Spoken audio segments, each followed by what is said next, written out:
If Michael or I say something derogatory about Islam or Christianity, which seems possible, the response from the other side shouldn't mention quantum mechanics. And it shouldn't reference a notion of God that is so denuded of doctrine as to more or less be synonymous with pure mystery or pure information or pure energy or pure anything. So I wanted to plant a flag there where you all can see it. Because the God that our neighbors believe in is essentially an invisible person. He is a creator deity who created the universe to have a relationship with one species of primate. Lucky us. and he's got galaxy upon galaxy to attend to.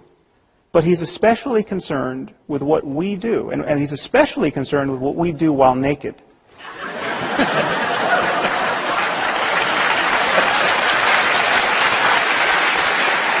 And he almost certainly disapproves of homosexuality. And he's created this cosmos as a vast laboratory in which to test our powers of credulity. And the test is this. Can you believe in this God on bad evidence? Which is to say, on faith. And if you can, you will win an eternity of happiness after you die. I think I want to say something, address something that Sam Harris said. He said, God is very concerned about what we're doing naked.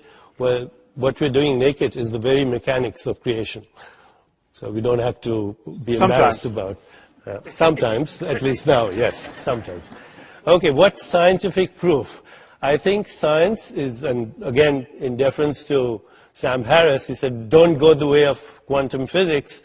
I think I'm going to have to say that science is now in a process of overthrowing the climactic overthrow of the superstition of materialism. That everything that we call matter comes from something that is not material. That the essential nature of the physical world is that it's not physical, that the essential stuff of the universe is non-stuff, call it what you will. And science also tells us, and if there are any scientists who want to disagree with them, please come up during the question and answer session.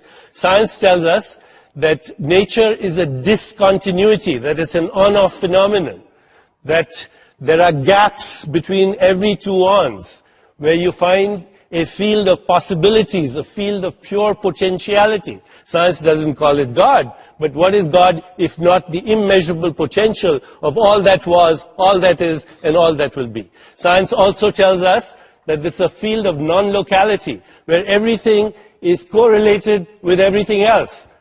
My adversaries are going to point out, no, everything. God is explained by neurology. Well, I hope today, Michael, that you will convert from a skeptic to a neuroskeptic, because your science is really frozen in the dungeons of conservatism and in the dungeons of orthodoxy. Today, science tells us that the essential nature of reality is non-local correlation. Everything is connected to everything else. That there's hidden creativity, there are quantum leaps of creativity, that there's something called the observer effect, where intention orchestrates space-time events, which we then measure as movement and motion and energy and matter.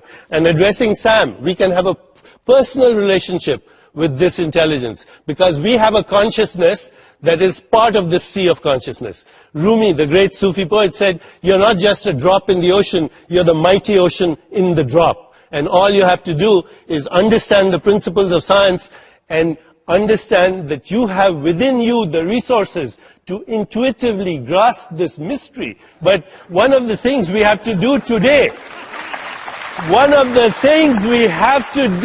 my friends at Caltech, you have given us this opportunity that you have to stop being the jihadists and the Vatican of conservative and orthodox science, which is not relevant anymore.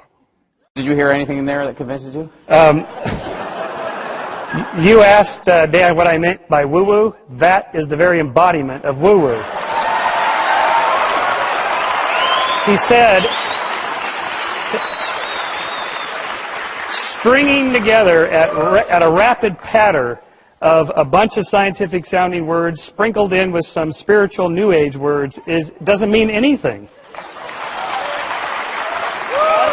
I hope that hang on, scientists Deepak. here in this audience. Yes. And by the way, scientists are not jihadists here. This is Caltech. We're not jihadists. That was really very unspiritual of you, very un-Deepak of you to say that. Well, you bring out the worst of me.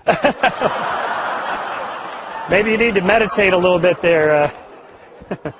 I mean, just take one example of this. Non-local, quantum effects, we're all connected. No, this is not true. When quantum physicists talk about non-locality and the interconnectedness of things, they're talking about things at the quantum level. Wait, well, let me just stop you for a second, because I will play the dummy tonight, because it's not a hard role for me to assume. What does non-local mean? I kind of understand what quantum physics means, but just give it to me really simple. Okay. There's this very simple two-slit experiment where you fire these photons through, and if you just have two streams of light, they form a little interference wave pattern, like throwing two rocks in a pond. You've already confused. Okay, and so it. Yeah, you want to? He's getting into the woo-woo now. No, this is just you.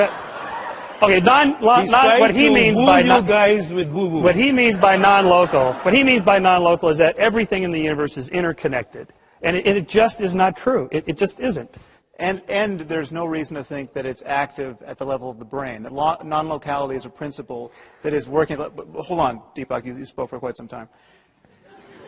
The deeper point to make here, and what is... But I want to address that brain thing that you just said. Okay, let's finish. You might not have to, because the deeper point here, and this is where the whole style and content of what you're saying is so deeply unscientific, is that there's not a physicist sitting on this stage right now.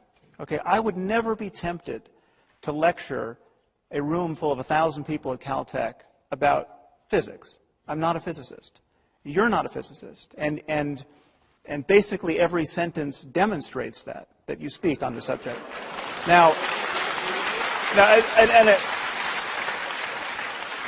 Please don't take this as ad hominem. I mean, I'm talking about specifically what you said.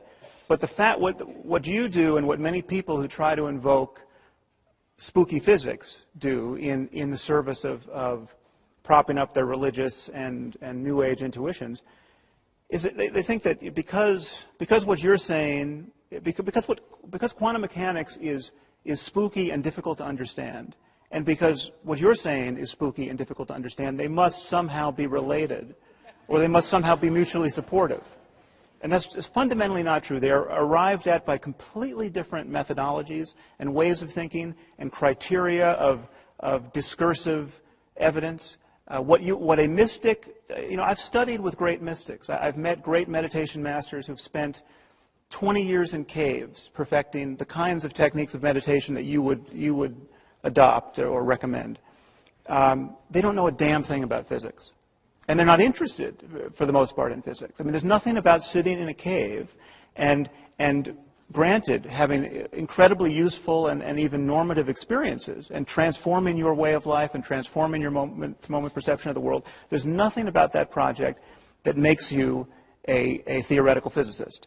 And so these are completely different language games. They're completely, and you have just merged them together in a very unprincipled way. And you're getting no, I take resentment at your questioning my scientific credentials. In fact, if anyone on this stage is more scientifically credentialed, it's me. I took physics, chemistry, biology. I'm an MD. I'm a neuroendocrinologist. And I want to object to your saying that brain does not obey non-locality. When you're thinking right now, 100 trillion neurons. I just want to quote from Einstein, "Science without religion is lame, religion without science is blind." From Stephen Hawking, "It would be very difficult to explain why the universe would have begun in just this way, except as the act of a God who intended to create beings like us. But Hawking's an atheist. Please They're using look up This is those a direct quote. So what? He has stated, Hawking has stated on this very stage, he does not believe in God. Well, he doesn't believe in the dead white male that you're talking about, the straw man that you have put up, or the mythical God that Sam Harris is talking The about. God you put up is a meaningless, non-local God. No, I just said this is also the God that gives us inspiration, insight, creativity, free will, conscious choice making, imagination. Are your neurons doing that, or are you doing that? As just a point of process here, Well, could you then you're a could you zombie. dial it down just a little bit? First of all, I invite everyone to look up that Einstein quote in Ideas and Opinions. Read it in context. It'll be absolutely obvious. It can't be pressed into the service that you just witnessed. Einstein complained about this treatment of his metaphorical use of the word God and the few things he said about religion. And you can look that up in Richard Dawkins' book. This is a game. And it's a game that is designed for export to people who don't know much science and don't know how science is done. And you missed the point I wasn't criticizing your scientific credentials. You're an endocrinologist. You're an MD. You're not a theoretical physicist. The way science is done is I invite theoretical physicists in this audience to actually address these questions. Okay, so a theoretical physicist will be comfortable talking with real confidence in a very narrow band of his expertise, and he will be exquisitely sensitive to the fact that when he's in a room like this, or she, sorry. I'll just proceed with he just for simplicity's sake here.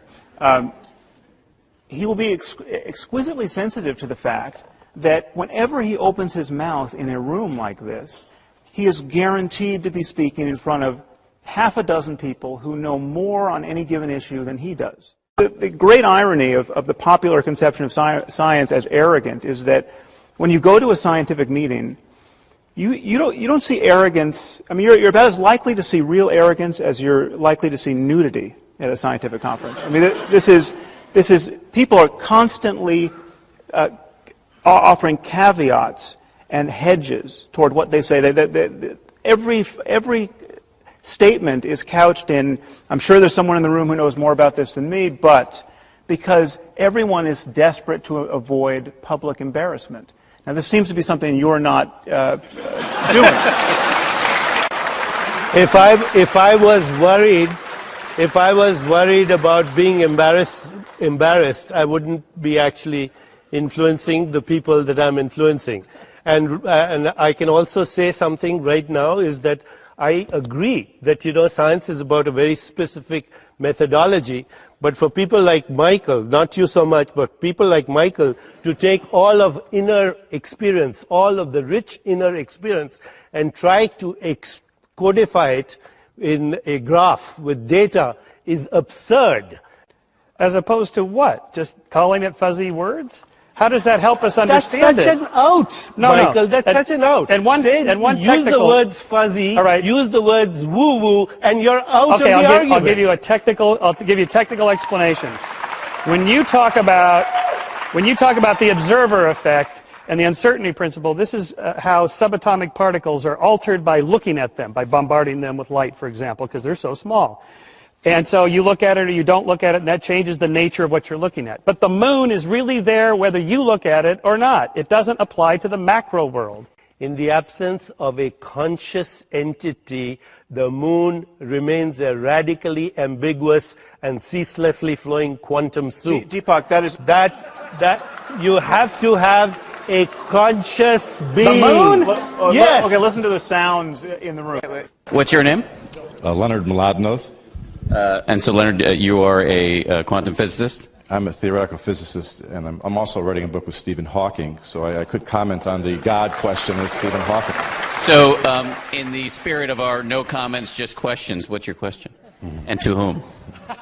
I'll hold the mic. Oh, you hold the mic, all right. That means it really has to be a question, okay. All right, this is my form of would be to Deepak to say, would you like to have a short course in quantum mechanics sometime so that we can straighten out your slightly misuse of quantum notation.